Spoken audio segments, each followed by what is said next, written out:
While some scientists engineer shiny new consumer goods for an eager public, Harvard psychologist B.F. Skinner seeks nothing less than the engineering of human nature. In experiments with subjects as simple as pigeons, Skinner declares that with the right social engineering, we can create a new breed of human being. Skinner is firmly in the behaviorist tradition pioneered by John Watson in the 1920s. Like Watson, Skinner contends that with the right tools, we can predict and control behavior. Skinner really inherited the mantle from Watson of behaviorism in this country. But it's kind of interesting to think about how there's a subtle difference in the way they went about it. Watson, as we know, ended up becoming an advertising executive, ended up embracing the American value system as it existed. Skinner was different. Skinner was a visionary. Skinner felt that through behaviorism, he could influence the world towards a greater humanity. Not meet humanity where it was, but take humanity to a new place through the principles of behaviorism. Picking up where Watson left off, Skinner wants to do the rigorous science to prove that environment is everything. Change the environment, he argues, and you can change the individual. Or in Skinner's case, the pigeon. Skinner himself was a born gadgeteer. He had, in his own early years, as a boy, for example, he developed ways of sorting ripe, I think it was cranberries, from unripe cranberries.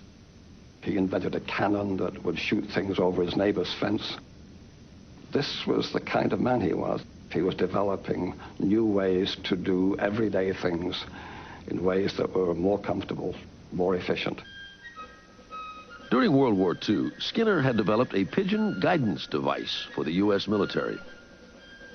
While the Russians had dogs carrying bombs, and the Swedes had seals to blow up mines, Skinner had a plan of his own. Teaching pigeons to guide missiles to an enemy target. At the time, however, the military had no missiles to guide. But Skinner's pigeon research did not go to waste. He develops a system called operant conditioning to prove that a behavior will be repeated by a subject when rewarded. Repetition leads to reinforcement. Reinforcement to changes in behavior. This hungry pigeon is moving about more or less at random. Sometimes it turns its head to the left.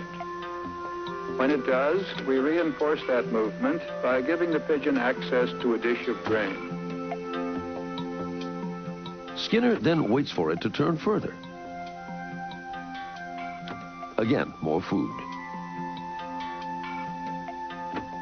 Ultimately, the pigeon will turn in a complete circle, having learned that only when he turns will he be rewarded. What Skinner was able to do in very carefully controlled studies with animal models was they demonstrate that whole chains of behaviors could be built step by step so that literally you could teach a pigeon to do complicated behaviors that no one would have predicted possible. And Skinner believes that if it works for pigeons, why not people? In Skinner's mind, behavior is behavior, up and down the evolutionary scale, and it is all learned.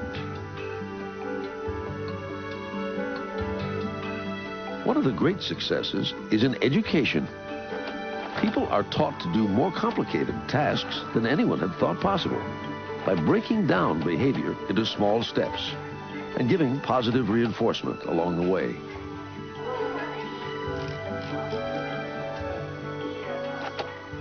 The essence of Skinner's work was that we could manipulate the environment in ways that would permit us to produce any kind of behavior that we wished, and we could develop individuals in ways that made every possible future open to them.